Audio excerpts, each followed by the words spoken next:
Siapa apa enggak ya? Ntar kalau nggak ke save, coba lagi. Ya, bismillahirrahmanirrahim. Assalamualaikum warahmatullahi wabarakatuh. Waalaikumsalam warahmatullahi wabarakatuh. Apa kabar Bapak Ibu semuanya? Semoga dalam keadaan sehat serta tidak kekurangan apapun, serta dalam keadaan kelimpahan rezeki dan keberkahan dari Allah Subhanahu wa taala. Pada kesempatan ini saya dari kelompok 8 ingin mempresentasikan tugas mata kuliah pendidikan kependudukan lingkungan hidup yang disingkat PKLH dengan tema kesehatan lingkungan. Sebelum kita mulai kegiatan, alangkah baiknya terlebih dahulu kita berdoa menurut agama dan kepercayaan masing-masing. Sudah dipersilakan.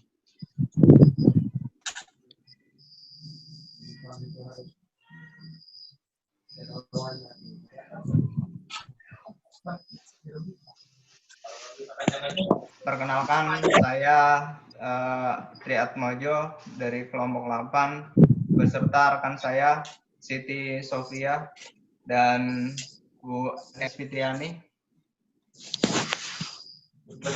Presentasi yang pertama akan saya bawakan sendiri dengan tema kesehatan lingkungan. Yang pertama, pengertian dari kesehatan lingkungan. Latar belakang kesehatan lingkungan. Kesehatan lingkungan merupakan hal yang sangat penting dalam kehidupan masyarakat. Karena hidup di tengah lingkungan yang sehat akan membuat manusia sebagai anggota masyarakat merasa nyaman. Di samping itu, lingkungan yang sehat juga sangat dibutuhkan untuk mendukung terciptanya tubuh yang sehat pada seluruh anggota masyarakat yang tinggal di suatu wilayah. Kenapa sih kita mengambil tema ini? Yang pertama, apakah pengertian dari kesehatan? Yang kedua, apa pengertian dari lingkungan tersebut? Ya, terus, apa pengertian dari kesehatan lingkungan? Apa saja komponen lingkungan? Apa yang harus dilakukan pemerintah, para tokoh dan masyarakat agar kesehatan lingkungan tetap terjaga.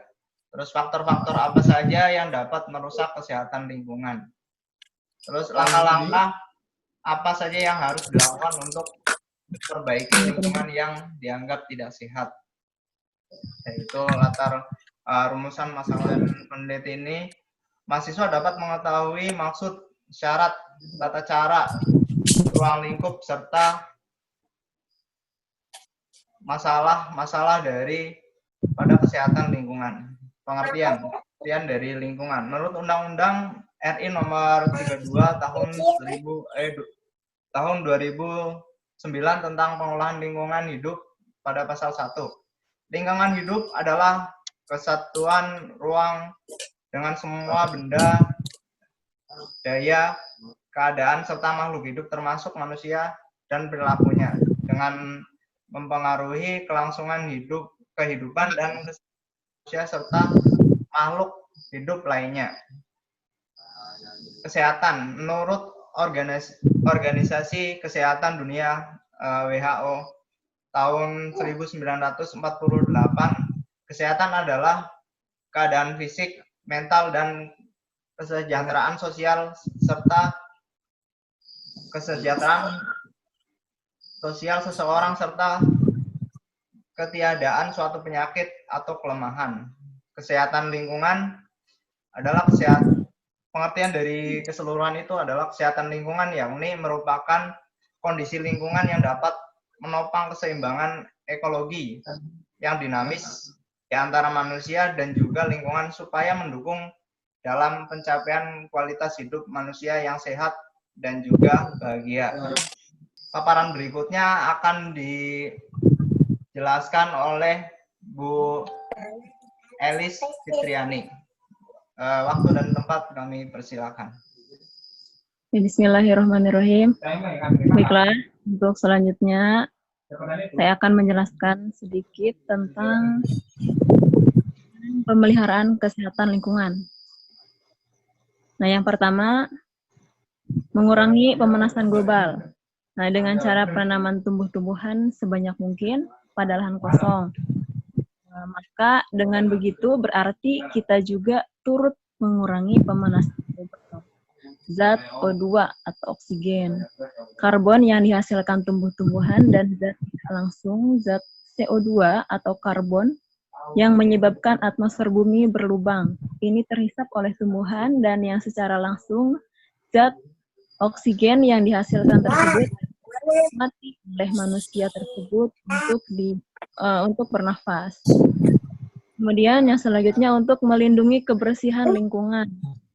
Nah, dengan adanya lingkungan yang sehat, maka kita harus menjaga pemeliharaan serta melindungi kebersihannya. Karena lingkungan sehat, yakni lingkungan yang bersih dari segala penyebab penyakit, seperti timbunan sampah. Sampah ini merupakan musuh kebersihan. Nah, menurut jenisnya, sampah dapat dibersihkan dengan cara-cara. Yang pertama, membersihkan sampah organik. Sampah organik adalah sampah yang dapat dimakan oleh zat-zat organik di dalam tanah. Kemudian yang kedua, membersihkan sampah non-organik. Sampah non-organik adalah sampah yang tidak dapat hancur. Nah, selanjutnya, komponen-komponen lingkungan hidup. Yang pertama ada lingkungan biologis, yang kedua lingkungan fisik, yang ketiga lingkungan sosial. Lingkungan biologis, ya ini berkaitan dengan biotik, di mana biotik ini merupakan makhluk hidup yang makhluk hidup di sini terdiri dari dua macam. Yang pertama ada makroorganisme, yang kedua ada mikroorganisme. Kemudian yang kedua lingkungan fisik. Nah, ini berupa biotik, yaitu berarti yang tidak hidup, misalnya tanah, udara, seperti itu yang termasuk dalam komponen lingkungan hidup. Yang selanjutnya ada lingkungan sosial, di mana komponen lingkungan yang ketiga ini yakni merupakan suatu lingkungan yang mana menjadi tempat bagi manusia untuk bersosialisasi. Kegiatan sosialisasi yang dilakukan manusia dapat berwujud aktivitas antar sesama manusia maupun aktivitas yang berhubungan dengan alam. Terdapat dua jenis aktivitas manusia yang berhubungan dengan alam, yakni asosiatif dan disosiatif. Kemudian syarat-syarat lingkungan yang sehat. Yang pertama, keadaan air. Yang kedua, keadaan tanah. Yang ketiga, keadaan udara. Yang selanjutnya, suara atau kebisingan.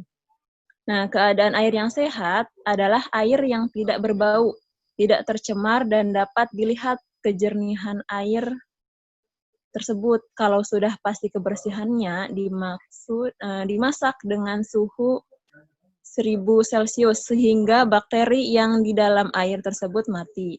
Kemudian keadaan tanah. Tanah yang sehat adalah tanah yang baik untuk penanaman suatu tumbuhan dan tidak tercemar oleh zat-zat logam berat. Kemudian keadaan udara.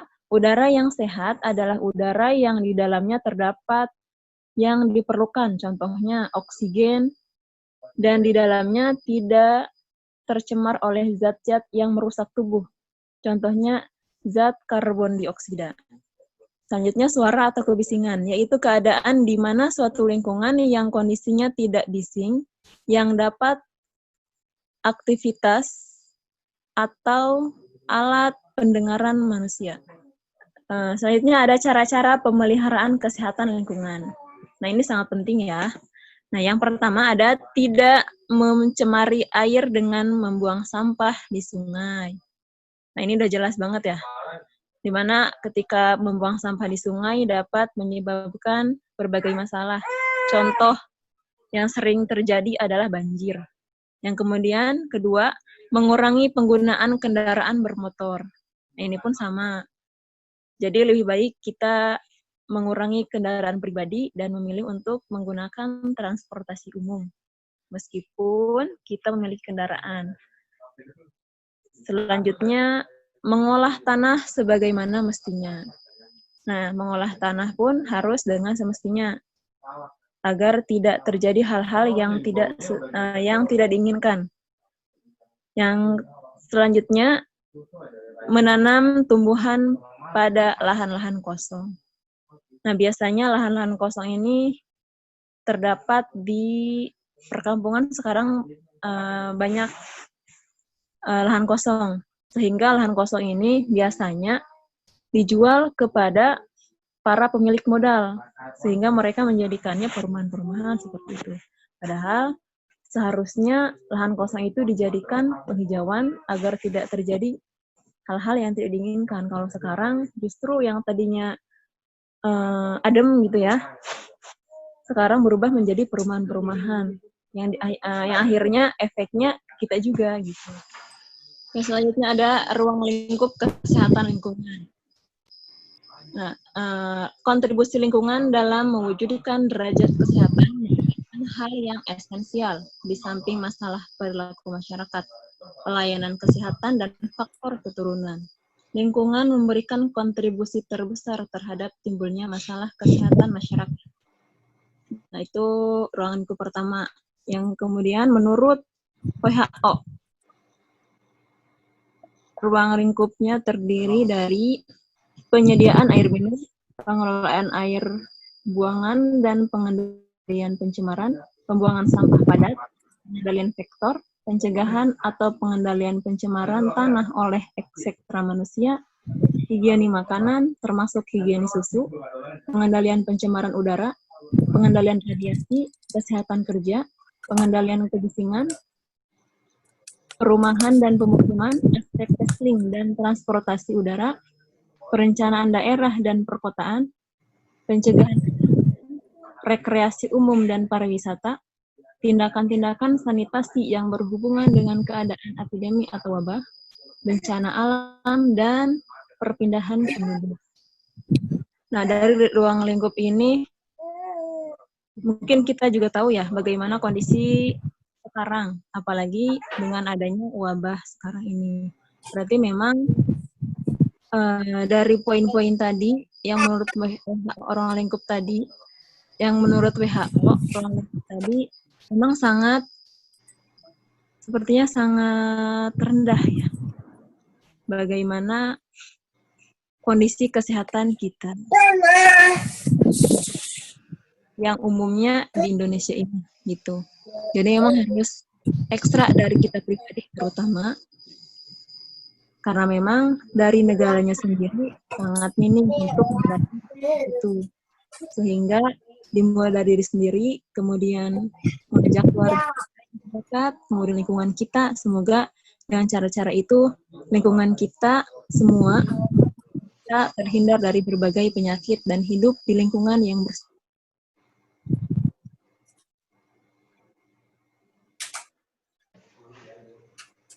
Tahun 1992. Nah, yang pertama, penyihatan air dan udara. Yang kedua, pengamanan limbah padat atau sampah. Yang ketiga, pengamanan limbah cair. Yang keempat, pengamanan limbah gas. Nah, ini pun sama. Faktanya memang entah dari pemerintahnya atau mungkin ada oknum-oknum tertentu.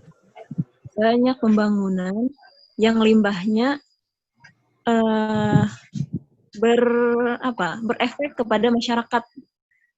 Jadi mereka tidak memperhatikan bagaimana kondisi lingkungan yang mereka utamakan hanyalah yang penting dapat untung, yang penting mereka berhasil dalam pembangunan, akan tetapi tidak memperhatikan bagaimana limbah itu dibuang, bagaimana ketika limbah itu dibuang dengan sembarangan sehingga banyak lingkungan, terutama lingkungan perairan, sehingga warga pun terkena dampaknya. Bahkan tidak jarang yang menghilangkan yang seperti itu.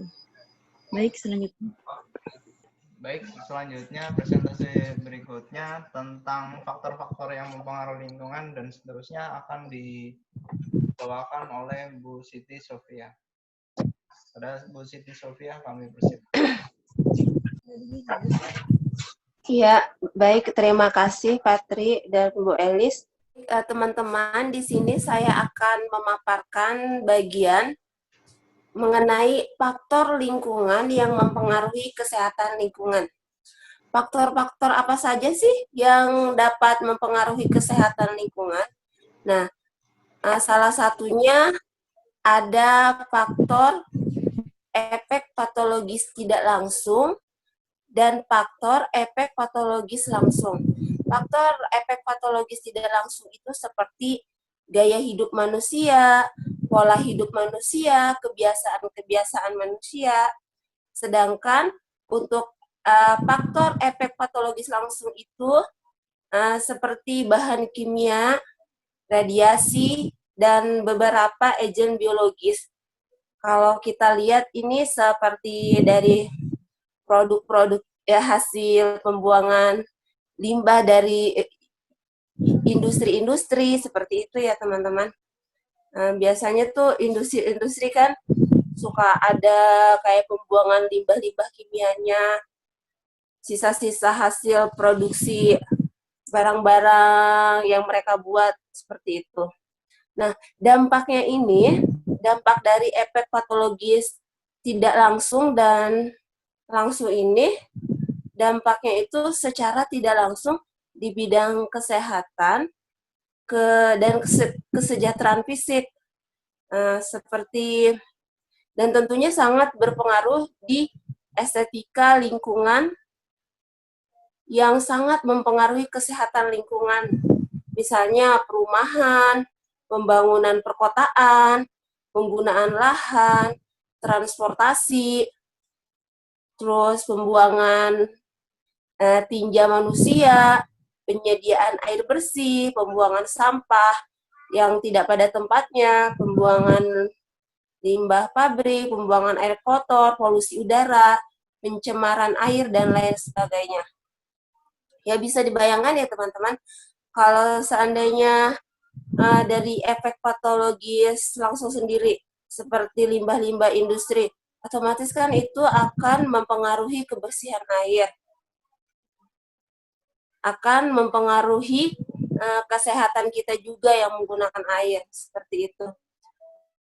Dari apa sih penyakit yang ditimbulkan kalau lingkungan kita tidak sehat? Ini sudah tidak asing lagi ya kita dengar penyakit yang ditimbulkan dari lingkungan yang tidak sehat itu seperti penyakit malaria. Jadi penyakit malaria ini penyakit yang disebabkan oleh nyamuk Anopheles gitu ya. Nah, jadi dia itu merusak sel darah merah. Ketika seseorang kekurangan sel darah merah, biasanya orang tersebut memiliki nilai HB yang rendah. Ketika HB rendah, otomatis kesehatannya pun daya tahan tubuhnya berkurang. Dia mudah lemas, mudah sering, kalau sekarang itu nama penyakitnya itu anemia, ketika seseorang sel darah merahnya itu rusak yang disebabkan oleh nyamuk Anopheles gitu. Terus penyakit demam berdarah. Penyakit demam berdarah juga sudah sering kita dengar ya, ini disebabkan oleh nyamuk Aedes aegypti. Terus penyakit flu burung. Penyakit flu burung ini yang menyerang binatang-binatang seperti unggas, ayam, burung-burung. Jadi sejenis unggas ya. Ini disebabkan oleh virus influenza. Ya, selanjutnya kita ketahui ya, di lingkungan kesehatan kita, nggak jarang kita itu melihat atau merasakan sendiri kurangnya ketersediaan air yang bersih, apalagi untuk diminum gitu ya. Kalau di perkotaan mungkin untuk ketersediaan air bersih itu sudah lumayan menjangkau semuanya ya dari masyarakat, tapi masih banyak juga di sekitar kita yang tinggal di perkotaan yang air bersihnya itu masih sangat kurang sekali, masih minim. Nah, terus kita bisa lihat juga dari sekitar kita pengelolaan air buangannya itu masih belum tersalurkan dengan benar. Terus pembuangan sampah padat. Nah, jadi pembuangan sampah padat itu selain itu ya teman-teman, selain buangan air, kotoran manusia, urin, dan sampah cair, misalnya sampah rumah tangga, sampah dapur, sampah kebun, plastik, gelas, dan lain-lainnya. Jadi itu termasuk sampah padat. Kita masih lihat masih di sekitar kita masih yang berserakan gitu di mana-mana ya. Masih ada beberapa. Terus pengendalian vektor. Nah, jadi pengendalian vektornya ini masih kurang.